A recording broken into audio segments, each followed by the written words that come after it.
Құрметті оқырмандар, қош келдіңіздер. Біздің үнемі осы дәстүрге айналған букдейтинг жобамыздың онлайн конференциясына қош келдіңдер. Сендерді көргеніме өте қуаныштымын. Бұл онлайнда екінші рет өтіп жатыр. Ал өзі ақпан, наурыз айларынан бері апта сайын өтіп жүрген бейсенбі күні өз мектебімізде оқырмандар күні. Сіздер біздің үздік, белсенді оқырмандарымыздың бірісіздер. Енді қазір сіздердің осы апта бойы оқыған кітаптарыңызды тыңдауға дайынбыз. Өзі тақырыбымызды бастамас бұрын, конференциямызды бастамас бұрын сіздерге бір-екі ақпаратты тағы қайталап кеткім келіп отыр. Ол біздің байқаудың интернет желісіндегі, Инстаграм желісіндегі парақшасы. Сіздер оны білетінді шығарсыздар. Білмеген болсаңыздар, осы Айғуақ 67 букдейтинг деген Инстаграм парақшасына жазылып қойсаңыздар, біздің осы байқауымыз туралы көп ақпарат ала аласыздар. Және сіздердің видеороликтеріңізді, кітапқа жазған пікірлеріңізді осы жерде жариялайтын боламыз. Тағы да бір айта кететін нәрсе, осы ереже туралы да Инстаграм парақшамызда бар, және WhatsApp'та да қойып отырсаңыздар болады. Қандай да бір сұрақтарыңыз болса, біз міндетті түрде жауап беретін боламыз. Енді мынаны соңына қарата сіздерге айтып өтермін. Қазір біз басынан бастайық. Манағы жібергендеріңіз бойынша, Тамирис, сіз бірінші жіберіпсіз, иә? Ғабиден Мұстафиннің «Дауылдан кейін» деген шығармасын оқыдыңыз ба? Иә. Бастай берейін, папай. Бастай беріңіз, балалар. Бастай берулеріңізге болады. Қазір сіздерге мен уақыт белгілеймін, иә, көп уақыттарыңызды алмас үшін. Сол уақыттың ішінде айтуға тырысыңыздар. 5 минуттан аспау керек. Жақсы. Иә, 5 минут. Бастай беріңіз. Бұл Ғабиден Мұстафинның «Дауылдан кейін» атты кітабы. Менің ойымша бұл кітап көбінесе осы жасөспірімдерге арналған, себебі бұл кітапта осы екі дос, яғни Ғабиден Мұстафин және оның адал досы туралы айтылатын болатын. Бұл кітаптың қысқаша мазмұнын айтатын кететін болсақ, осы Ғабиден Мұстафин бұл басқа адамдардың ауылдың қасында тұратын, яғни ол ауылдың ішінде емес, ауылдың шетінде тұратын, және сол ауылдың шетінде бір күні осы Ғабиден Мұстафиннің үйінің қасында дауыл болады. Ал Ғабиден Мұстафин ол әлі сол мектепке бірінші сыныпта барып жүрген екен. Міне сол кезде ол өзінің жаңағы досынан осы бір бөлмеде тығылып қалады. Дауыл басылған кезде ол Ғабиден Мұстафинді алып кете бастайды, бірақ сол кезде оның досы іздеп келген кезде ол оны осы таза арғы өзі тұрған ештеңе осы дауыл болмай жатқан жерге оны лақтырып жібереді. Осы қолмен ал өзі сол дауылға түсіп кетеді. Дауыл біткеннен кейін Ғабиден Мұстафин оның осы досы соқыр болып қалады екен. Ол сосын оған айтады, сен өмір бойы енді осы көзі көрмей қалады. Міне сол кезде ол досына айтады, сен не үшін олай істедің дейді. Ол айтады, мен сенің адал досыңмын. Сен маған бауырымдай болдың, сен маған көмектестің, енді мен саған көмектесетін уақытым келді дейді. Міне сонда кітаптың соңында Ғабиден Мұстафин айтады, мен өзімнің ауылымның атын да білмеймін. Мен есімде жоқ. Мен қай сыныпта оқығаным есімде жоқ. Менің кейбір аталарым есімде жоқ, бірақ мен досым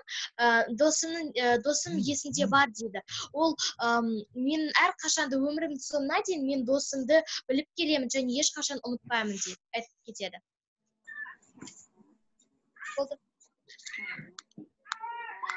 Тамирис, бұл кітапты әдеттегідей сізге сұрағым, бұл кітапты таңдауыңызға не себеп болды? Бұл кітап негізінде ол менің атам, ол бұрында осы кітапты берген, неге өзі осы Ғабиден Мұстафин оның көптеген шығармаларын оқыған, және ол осы өзінің 60 жылдығында ол әр немересіне осындай бір Ғабиден Мұстафин кітабын таратқан. Мен осыны оқығым келді. Өте жақсы, қандай тамаша хикая. Атаңыз жазушы ма? Иә, ол сондай осы жазуды және жақсы көреді, осы кітап оқуды әсіресе. Өте жақсы. Жарайсыз. Рахмет. Құрметті оқырмандар, Жайна Бердіқұлына сәлеметсіз бе? Тамириске сұрақтарыңыз болса, қойып отыруларыңызға болады.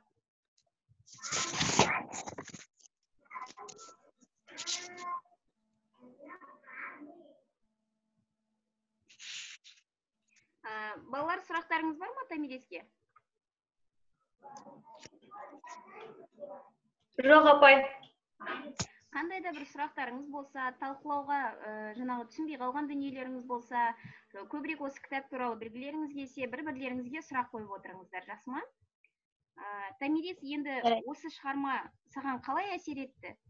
Осы шығармадан қандай қорытынды ой түйетін? Осы ол адамның қандай, мысалы досы ол үшін барлығын яғни істеді, ол өзінің соқыр болғанына дейін, ол өзі соқыр болса да, ол да Ғабиден Мұстафинді бірден білетін, ол Ғабиден Мұстафин келе жатқанын, соқыр болса да ол оны сезетін әрқашан. Сондай, яғни дос қандай болса да, ол сені адал да сені әрқашанда құтқаруға дайын болады.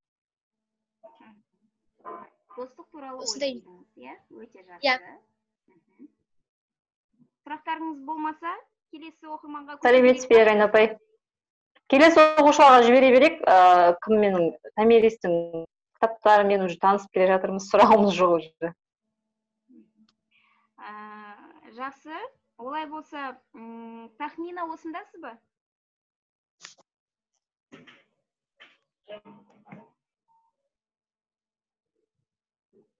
Тахмина жоқ сияқты, иә? Басында кірген сияқты еді? Жоқ. Жақсы. Арафат осындасыз ба? Да, апай. Бастай беріңіз. Екінші сіз жазыпсыз. Кітабыңыздың аты «Стратегия мышления богатых и бедных людей» дейді. Таймурод Давлатовтың кітабы «Стратегия мышления богатых и бедных людей» дегенді айтып бергім келді. Біріншіден мені бұл кітапты қызықтырған себебім атына қызықтым алдымен. Қызық болды маған, өзіме интересно болды. Сосын барып оқыған едім. Бұл жерде автор екі адамның ойлануын салыстырады. Бай адамдар мен кедей адамдардың нелерін салыстырады. Бұл жерде көптеген адамдар, мысалы, біреуін айтып берейін. Мысалы, бедные люди мыслят категориями, богатые люди мыслят категориями, управлять своими деньгами дейді. Бұл жерде айтады, что бедные люди всегда экономят, өзіне келе заттарды ғана алады, да? Ал богатые люди всегда делают, что хочет. Например, олар всегда бір киімді алады, оны 2-3 күн кетті, мысырға лақтырып келесін аламыз дегенде болады екен. Және де бұл жерде айтылады, что бір Американың миллионері туралы айтылады. Ол бай болса да, өзін орташа дәрежелі адамдар сияқты не істейді екен, сезінеді екен. Себебі ол өзінің балаларына орташа уровеньдағы адамдармен бірде болдырады. Оларға даже өзінде ақша болса да, балаларға ақшасын бермейді. Оларды орта дәрежелі отбасы сияқты істейді. Себебі оларға қазірден бастап, кішкентайынан бастап ақшалардың бәрін беріп, қалаған алдыратын болса дейді, ол кейін өскенде өзін, мысалы, кейін банкрот болып жатса, өзіне өзі қамқор боламай қалады дейді, да? Сол туралы айтылады. Аяқтадыңыз ба? Иә. Автор туралы ізденіп көрдіңіз ба? Автор туралы не айтасыз? Автор ол туралы іздендім тоже кішкене, бірақ бүкіл туралы, оның өмір баян туралы жазылмаған, бірақ ол интернеттегі мәліметке қарасақ, автор әлі тірі деген неге ойға келеді бүкілі. Жақсы. Арафат, сізге де Томириске қойғандай сұрақ, бұл кітапты таңдауыңызға не себеп болды? Қалай таңдадыңыз? Осы кітапты неліктен оқуға қолыңызға алдыңыз? Мен үйдегі кітаптардың бәрін оқып бітіргеннен кейін кітап алуға мамамен бірге барғанда, маған сол жақтағы кітап сатушы апай маған осы кітапты таңдаңыз деп маған ұсыныс берген тұғын, мен алып оқып көрем деп алған едім. Ары қарай қызық болып кетті. Бұл кітап қай жылы шыққан? Бұл кітап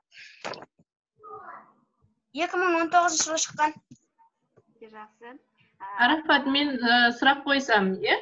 Арафат, сен үшін осы кітаптың ішінде қандай бір қызықты, өзің үшін қажетті, немесе өте қызықты тұсы болды? Бір маңызды оқиғасы болған жерді кішкене бір шағын ғана 1-2 сөйлеммен айта аласың ба? маңызды оқиғасы болған жері маған бір оқиға қызық болып тұрды. Ол жерде бір студент балаға әже келіп айтады, маған магазин алуға көмектесші, мен нан сатамын дейді. Ал бірақ ол ауылда бүкілі нан сатады да. И анау әжеге ол айтады, сіз басқа нәрсе сатыңыз, себебі бұл жерде көптеген адамдар нан сатады дейді. Сосын барып анау әже айтады, мен нан сатқанды жақсы көремін деп өзіне магазин ашып береді. Анау бала әжеге сұрақ береді да, бір айдан кейін ол бала келген кезде анау әже уже бизнесмен болып кетеді. Нан сатудың бизнесмені болып кетеді да. Сөйтіп анау әже айтады, мен өзімнің қалағанымды біліп жүрегіммен жүремін дейді үнемі. Сонда не түйуге болады осы жерден өзіңе? Бұл жерде мен бұл жерде ой түйгенім, әже өзінің қалағанмен жүріп, өзінің ойымен бірге көптеген ойын іске асырды, иә? Да. Өз-өзіне сенімді, иә? Өте жақсы. Рахмет, Арафат. Енді тағы бір сұрағым бар. Өте қызық тақырып екен. Сіз енді 8-ші сыныпта оқисыз. Енді бұл жерде мышление деген ойлау ерекшелігі ғой, иә? Адамның ойлау қабілеті. Сонда бай адамдар мен кедей адамдардың ойлауында қандай айырмашылық бар? Неге кедейлер мен байлар болады осы? Қалай ойлайсыз? Негізінде олардың мышлениясы екі түрлі. Себебі кедейлер, например, байларды үнемі жамандайды ғой. Ақшаларымен үнемі мақтанады, үйтеді, бүйтеді деп. Бірақ на самом деле кедейлерге қарағанда бай адамдарға көп көмектеседі екен да өзінің ақшасымен бірге. Ал кедей адамдар көмектесе алады, бірақ ақшамен емес, өзінің ісімен солай. Ал бай адамдар керісінше кедейлерге көмектеседі екен. И бұл жерде автордың айтуынша, олар әлі до конца, олардың мышлениясын әлі аяқталған жоқ, әлі дұрыс істеген жоқ, тағы да оларда басқа ойлар бар екен. Бұл кітапты аяқтағанымен стратегия мышления богатых бедных людей дегеннің екінші части шығады деген ойда болып жатыр. Жақсы. Рахмет, Арафат. Өте жақсы, қуаныштымын. Қазірден бастап енді мен де бір қорытынды қосып кетейін деп ойлап отырмын. Ойды ой қозғайды демекші. Өте жақсы. Мына жерде енді Арафаттың оқыған кітабынан мынандай ой түюге болатын сияқты. Кедейлік деген өзі материалдық нәрсенің жетіспеуі ғой, иә, бір нәрсеге қалаған нәрсеңді ала алмай қалуы мүмкін деген сияқты. Ол деген адам солай жаратылмайды. Адамның мүмкіндігі бар. Кез келген адам өзінің ойын өзгерту арқылы өзіне қажет нәрсенің бәріне қол жеткізе алады. Сондықтан ойымызды осы сіздер сияқты кітап оқу арқылы, жаңаны іздену арқылы жалғастырасыздар деп ойлаймын. Рахмет. Арафатқа сұрақтарыңыз болмаса, келесі оқырман. Рахмет. Біздің бүгін жаңадан қатарымызға қосылып отыр Ақбар Ескендір, иә? 9-ші сынып оқушысы. Ескендір, қандай кітапты таныстырасыз бүгін? Мен бүгін Волоколамское шосседен кітаппен таныстырамын. Ескендір, сізге бір ауыз айтып кетейін. Біз қазір сізге 5 минут уақыт бөлеміз. Кітаптың авторы туралы, жалпы мазмұны туралы және өзіңізге қызықты болған жерлері туралы айтып беруге уақытыңыз бар. Мына жерде Жайна Бердікұлына, Әйгерім апай бар. Осы кісілер қазылар алқасы сізді тыңдайтын болады. Жарайды. Мен Волоколамское шосседен кітап туралы айтамын. Волоколамское шоссенің авторы Александр Бек. Ол 1941 жылғы соғыс басталғаннан кейінгі оқиғаларды сипаттайды. Осы кітаптың ең басты кейіпкері ол Бауыржан Момышұлы. Өзінің батальоны және генерал Панфилов туралы көп сипаттамалар беріп отырады және де өзінің комбат болған оқиғаларын бүкілін айтып отыратын болады. Осы кітап маған өте қатты ұнады. Ұнаған соншалықты тіпті мен оны небары 13-12 күнде оқып тастадым. Мен негізі кітапты ондай прям қатты оқитын бала емеспін, бірақ соның өзі мен осының 12-13 күнде оқып тастадым. Осы кітапты оқу барысында менің есіме сразу «Игра престолов» деген сериал есіме түсті. Себебі ол сериалда көріп жатқан кезде адам мурашкисіне апарады, соғыс басталардың алдында бүкіл қорқынышын сипаттап, қорқынышты сипаттап соғыстың қатал екенін көрсетеді. Сол секілді осы кітапты соған ұқсатып бүкіл адамны мурашкаға шейін апарады.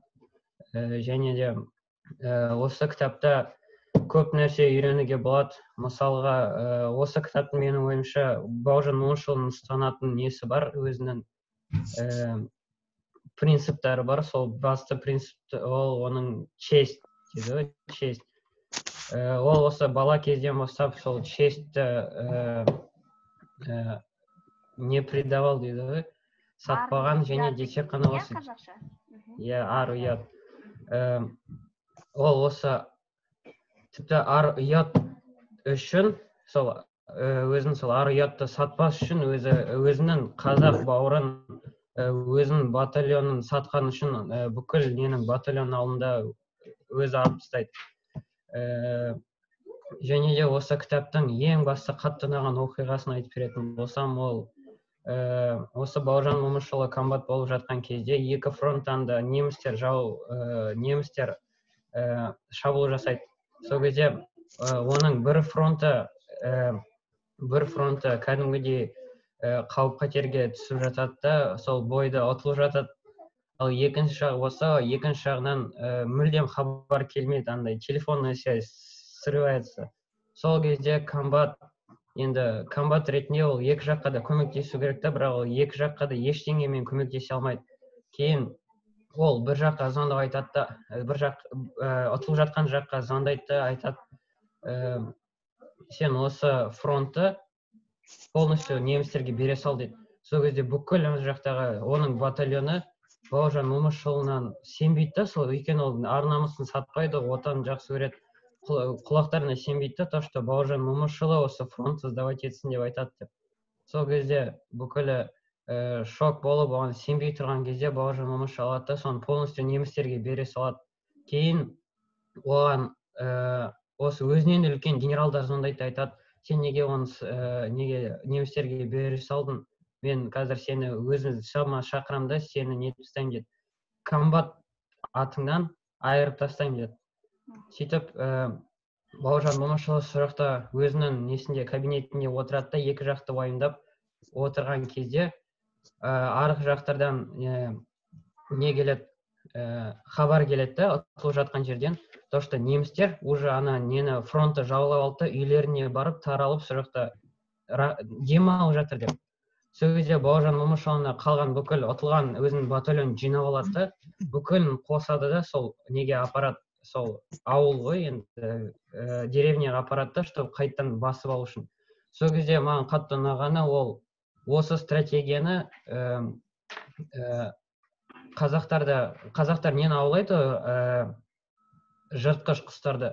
Сонымен бірге сипаттайды. Мысалға, бұрын оказывается қазақтар сол не жыртқыш құстарға бірінші не жібереді екен, приманка жібереді. Сол кезде құстар ұшып келіп, соны уже жей бастаған кезде қанның несіне тояды ғой, қанға тойған кезде ол андай ұшуға қабілеті уже болмай қалады да, уже әбден нетіп кетеді. Тіпті қасында тұрған адамдар да сезбей қалады екен, қанның иісін көргенде нелер, құстар, жыртқыш. Сол кезде уже адамдар сол алады да, сол құсты сол қанның иісіне тойған кезде аулап алады. Сол секілді аналар уже дем алып, бүкіл деревняларға кіріп, уже дем алып, тамақ ішіп жатқан кезде, олар тіпті Бауыржан Момышұлының батальонын келе жатқан сезбей де қалады да, немістер сол кезде алады да, түк істей алмай аналарға қайттан, то есть түк істей алмай батальон Бауыржан Момышұлының өзінің фронтын қайтарып алады өзіне. Сөйтіп Бауыржан Момышұлы қолынан келмеген нәрсені жасайды да, бүкіл осы фронтты ауылды өзіне қайтарып алады. Көптеген соғыстан кейін қалатын наградалар дейді ғой, сол аналардың мотоциклдар, немістің пушкаларын өздеріне жинап алып, қаншама боеприпастар қайтан көтеріп алады да, сол ауылды жинап алғаннан кейін екінші фронттан хабар жоқ, фронттан хабар келеді. Айтады, осы жақтан біз сіздің неңізге батылдығыңызды естіп, осы жақтан намыстанып, екінші фронтты да жаулап алдық дейді. Сөйтіп, ол екі жақты фронтты да өзі сол екі жақтан өтіп жатқан соғысты өзі басқарып, солай екі жақты да ұтып алды да, сөйтіп генералға баратын кезде генералдар білмейді ғой әлі оны жаулап алған. Сөйтіп генералға қорқынышпен барады екен Бауыржан Момышұлы, андай қазір мені отстранить етіп тастайды, тіпті атыстау да мүмкін деп, за предательство деп қорқып барған кезде оған алады да сөйтіп наказанияның орнына сол не береді екен, медаль береді. Сол оның 316-шы гвардейская армияны 8-ші Панфиловский гвардейская армия деп береді, сондай не береді, медаль. Получается, ол осы жақта өзінің батылдығын көрсетіп, екінші фронтқа да соның намысын өзінің энергиясымен заряжать етіп, сөйтіп екі фронтты да алып шығады. Осы Волоколамское шосседе осы негізінен 41-ші жылдың басы мен 41-ші жылдың сол аяғына шейін, сол декабрьға шейін бүкіл оқиғаларды сипаттайды ғой. Сол кездегі Бауыржан Момышұлы комбат болып жұмыс істеп жүреді, то есть комбат болады. Сол кездегі бүкіл өзінің қызық оқиғаларын, қызық басынан өткен соғыстардан, қақтығыстардың бүкілін осы кітапта жазып отырады.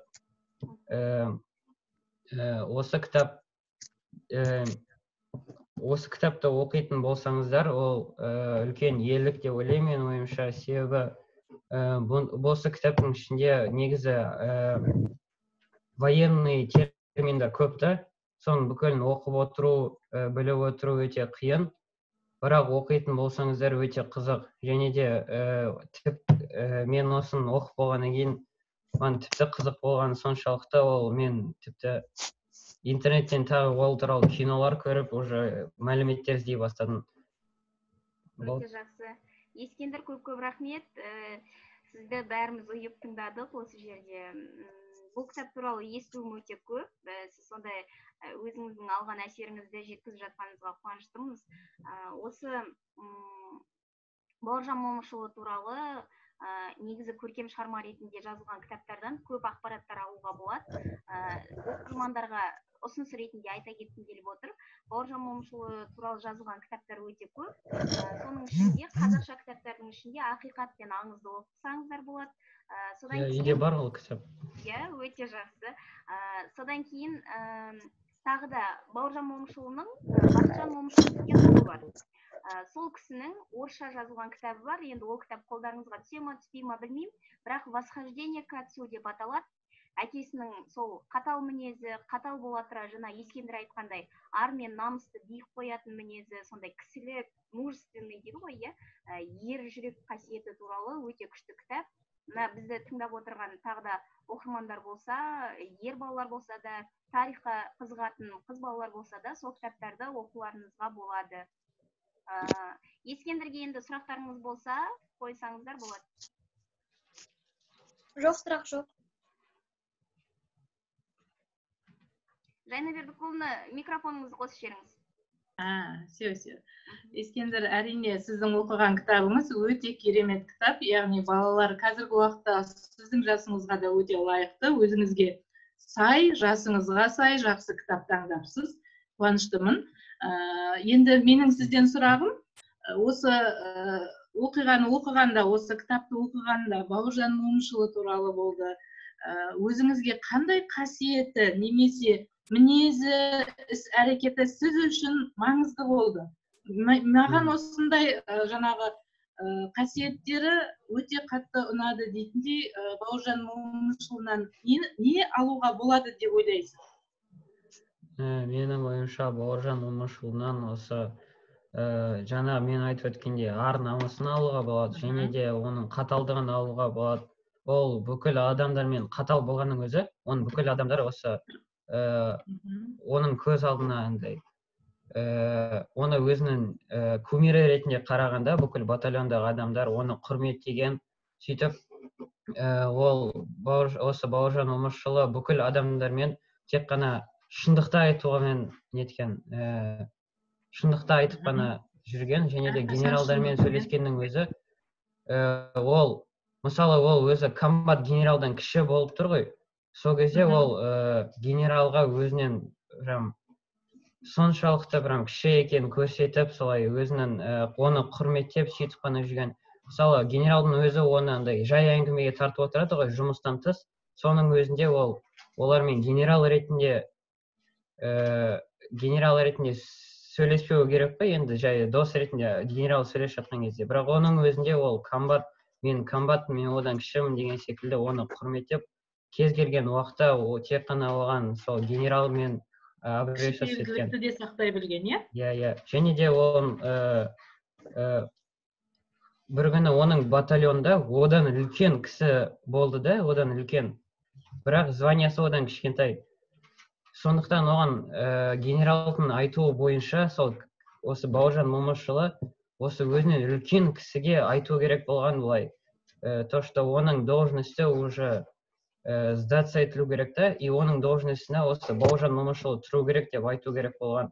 Бірақ оның жасы кішкентай болғандықтан ол сол қазақша отбасыда өсті Бауыржан Момышұлы. Сол қазақтарда кішіпейілділік өте жақсы дамыған болғандықтан осы Бауыржан Момышұлы сол өзінен үлкен кісіге осылай айта алмады. Мен сізге, сіздің генералдың айту бойынша, сіз өзіңіздің неңізді сдать етіп, званияңызды, сіздің званияңызға мен тұруым керек деп айта алмады. Себебі одан кішкентай. Сөйтіп ол оны айта алмай, сол генералдарға айтты, то, что ол оның орнына тұра алмайды, себебі ол одан кішкентай. Сондықтан мен осы должностьтан отказ берем деген секілді, сол өзінің кішіпейілділігімен осыдан бас тартты. Жақсы, рахмет Ескендір жауабыңызға. Өте қуаныштымыз осындай жақсы кітапты бізге таныстырып жатқаныңызға. Жақсы, рахмет. Әрі қарай Тағы да бір ұсыныс айтып кетейін сіздерге. Жаңағы Бауыржан Момышұлының мінезі туралы, қазақи отбасында тәрбиеленгені туралы айтты ғой. Енді бұл Бауыржан Момышұлының соғыс кезіндегі мінез уже тұлға болып қалыптасқан кезіндегі оның сипаты болса, ол кісінің осыған дейінгі өмірі туралы Ұшқан ұя деген шығармадан оқи аласыздар. Сол шығарманы оқысаңыздар, өздеріңізге Бауыржан Момышұлының мықты қасиеттерін ала аласыздар деп ойлаймын. Келесі біздің оқырманымыз Қадыржан видео жіберемін деді. Олай болса, Баубек, осындасыз ба?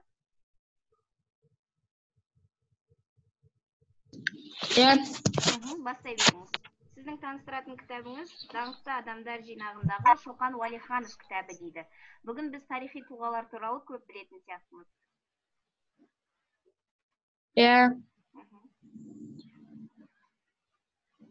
Бастай беріңіз, Баубек. Сәлем достар, мен сіздерге Аруна баспасындағы даңқты адамдар жинағындағы Шоқан Уәлихановқа арналған тарихи кітапты таныстырамын. Шоқан Уәлиханов қазақ даласынан шыққан тұңғыш этнограф, зерттеуші, тарихшы, фольклоршы ретінде танылған. Шоқан Уәлиханов 1835 жылы қазіргі Қостанай облысы Қараөзен жерінде бұрынғы Құсмұрын бекінісінде дүниеге келген еді. Оның әкесі жаңағы аймақтың сұлтаны Шыңғыс еді. Оның әкесінің аты Шыңғыс еді. Ал анасының аты Зейнеп еді. Аны қыздардың бірі еді. Ал оның әжесі Айым еді. Оның әжесі көптеген ертегілерді, аңыздарды көптеп білген еді. Және де оның осындай ғалым болғанын бірде-бір көмекшілердің бірі оның әжесінде айтуға болады. Оқу жазуды жетік біліп, ауыл молдасынан дәрістер алады. Одан соң 12 жасында ол өзінің әкесі ол туылған Құсмұрын бекінісінде салынған мектепті бастауыш сыныптарын бітіре отырып, ерте қыпшақ, одан соң парсы, араб, тағы да басқа тілдерді меңгерген еді. Замандағы ең белгілі мектептердің бірі омбы кадет корпусына оның әкесі Шыңғыс оны алып келеді. Онда ол 12 жасында еді. Онда оны алғаш сол замандағы интеллигент мұғалімдері